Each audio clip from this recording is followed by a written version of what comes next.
Assalamualaikum warahmatullahi wabarakatuh. Assalamualaikum. Selamat datang Ustaz di Cianjur. Saya sebagai seorang anak dan seorang istri sering sekali dihadapkan dengan posisi dilema antara mendahulukan perintah suami atau perintah orang tua. Mana yang harus saya dahulukan? Ustaz? Baik, Terima istri kasih. yang solehah insyaallah dan anak yang solehah. Selalu berpikir bagaimana memenuhi panggilan ayahanda dan memenuhi panggilan seorang suami, atau mematuhi seorang ayah atau ibu, atau mematuhi seorang suami. Ini istimewa dan harus seorang perempuan berpikir begitu. Pertanyaan ini pertanyaan yang masuk akal dan hakikat. Itu terjadi. Yang repot cuek, nggak pernah mikir. Kalau suka panggil suami, datang ke suami, kalau enggak ya enggak. Nggak begitu, harus takut. Kalau aku memenuhi panggilan ibundaku, kira-kira dosa enggak aku meninggalkan suamiku? Atau aku memenuhi panggilan suamiku, kira-kira dosa enggak dengan bapak ibuku? Kan begitu. Kita jawab dengan dua sisi. Sebagai seorang istri, kepatuhan pertama dan utama adalah kepada seorang suami. Kepatuhan pertama dan utama kepada seorang suami, karena itu imammu di dalam rumahmu. Kecuali dilarang atau diperintahkan sesuatu yang diharamkan, maka tidak boleh patuh kepada suami. Tapi ingat, seorang suami yang baik itu akan selalu memberikan kebebasan istrinya untuk melayani orang tuanya. Maka wahai para suami yang baik, katakan kepada istrimu, wahai istriku, kemanapun kau pergi, awas kau harus izin kepadaku, kecuali jika dipanggil oleh bapak ibumu. Wah, ini baru hebat. Ada suami yang kesalah dalam baca kitab Uqudul Lijan itu. Katanya kalau sudah diserahkan, kamu sudah diserahkan bapakmu kepadaku, maka kamu gak boleh ke rumah ibu bapakmu. Lah ini suami sakit. Ada salah baca. Nah, kalau suami istri ada keseimbangan begitu kan indah. Maka seorang istri tanya kepada suami yang baik, suamiku tercinta, mohon maaf, abah lagi sakit atau ibu lagi sakit, apakah kamu izinkan aku untuk urah ibu? Spontan. Bukan saja aku izinkan, perlu bantuan apa? Wah, kan indah gitu. Cuman naudzubillah ada. Maka nanti ini babnya masuk bab masalah berbakti pada orang tua. Dan juga masuk bab keindahan rumah tangga. Ini selalu saya ulang-ulang. Jadi ada pernikahan itu menjadikan sebab masuk neraka. Ada kisah yang sama. Yang pertama, ada seorang laki-laki datang kepada saya. Seorang laki datang kepada saya dan berkata, Buya, gimana Buya hukumnya kalau saya membantu adik-adik saya? Saya kan tulang punggung saya. Bapak saya meninggal 3 tahun yang lalu. Saudara saya belum mandiri, hanya saya saja yang mandiri. Kemudian gimana kalau saya itu membantu ibu saya dan adik kecil saya tanpa sepengetahuan istri saya, boleh atau tidak? Kan itu pertanyaan. Ibu jawabnya gimana? Boleh.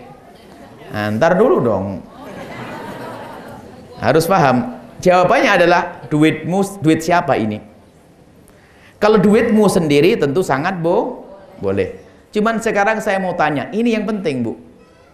Memangnya kenapa kalau kamu membantu ibumu dan adik kecilmu ketahuan istrimu, memangnya kenapa?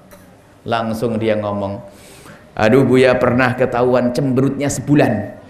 Wah, itu istri ahli neraka itu. Hati-hati. Masa ada suaminya membantu ibunya loh kok cemberut. Naudzubillah. Sampai suatu ketika ada seorang istri berkata, Buya, saya punya suami kayak punya istri 2. Maksudnya gimana? Menikah lagi? Enggak. Lah terus setiap dapat gaji itu selalu dibagi 2, separuh buat ibunya, separuh buat saya. Saya tanya, separuhnya yang buat kamu cukup enggak? Ya cukup, cuman masa begitu aturannya? Kan saya istrinya. Oh, kamu yang sakit. Mestinya kamu bangga punya suami bisa membiayai ibundanya.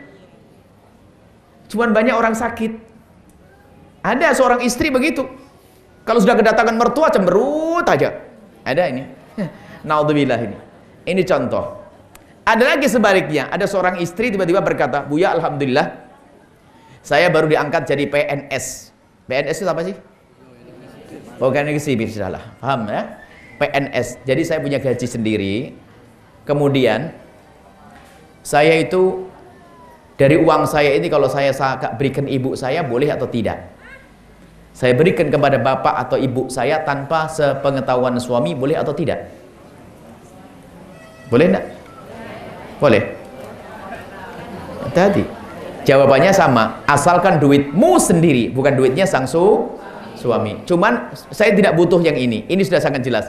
Cuman saya bertanya di balik ini semua, memangnya kalau suamimu tahu kalau kamu ngasih duit ibumu, kenapa? Langsung dia itu sambil kebingungan, aduh Bu ya, pernah suatu ketika saya tahu stroke apa saya ngirim itu ketahuan, marahnya habis-habisan sampai ngancam cerai dan sebagainya. Oh, itu suami ahli neraka, berarti kamu salah pilih dulu tuh. Suami yang baik akan senang kalau punya istri senang membantu ibu bapaknya. Ini harus difahami, maka ini belajar itu penting. Makanya seorang suami kalau istrinya mau mengabdi kepada ibundanya, kasih ajang jembar, silahkan istriku, sebebas-bebasnya engkau mengabdi kepada ibundamu, karena keberkahanmu adalah di saat seperti itu. Sama seorang istri yang soleha, ngelihat suaminya membantu, bahkan mungkin, bang, nggak apa-apa anting saya dijual demi ibundamu. Allah, jatuh cinta langsung tuh suami. Awas, hati-hati ini. Ada sebagian istri, ada sebagian suami, ini suami istri. Suami laki-laki ya ini kalau sudah kedatangan mertua langsung nginep di hotel. Saya nemukan itu. Langsung nggak mau tidur di rumah, karena apa? Ada mertua. Mestinya kalau mertua datang itu kan ibu dari istrinya, ya kan? Kan tersinggung istrinya mestinya kan? Berarti nggak punya cinta, nggak ngerti bercinta itu. Jujur ibu, kalau ibu tiba-tiba memberikan hadiah kepada mertua, yang paling bangga adalah siapa? Suami. Kayak disanjung, Masya Allah istriku, aku saja belum ingat ibuku, tapi istriku sudah berikan hadiah. Oh, tambah cinta. Dua gunung apa sih? Sama, seorang suami lihat istrinya, atau seorang istri lihat suaminya, tatanya apa sibuk buat bingkisan. Bang, buat siapa bang? Kok nggak buat bingkisan bagus-bagus?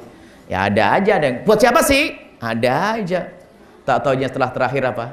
Buat ibumu. Bisa nangis tuh, ya Allah, ibuku bang, yang di kampung itu. Iya, buat ibumu, siapa lagi dong? Lihat langsung sang istri jatuh cinta habis-habisan tuh. Cuman lihat ada orang egois, lihat. Kadang-kadang kelihatan iparnya datang, iparnya itu adik daripada suaminya. Itu langsung dijamin habis kulkas bersih. Wah, ini naudzubillah ini. Ada enggak di sini begitu? Kok ada tuh gimana?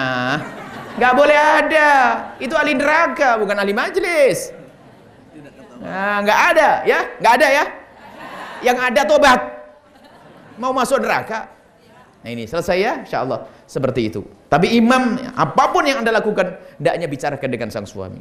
Karena barangkali lihat, karena suami anda seorang yang soleh, misalnya apa? Anda ingin membantu sang ibunda anda, punya duit cuman berapa? 300.000. Pengen bantu ibunya, ngomong bang, saya punya duit 300.000, boleh nggak saya bantu ibu saya?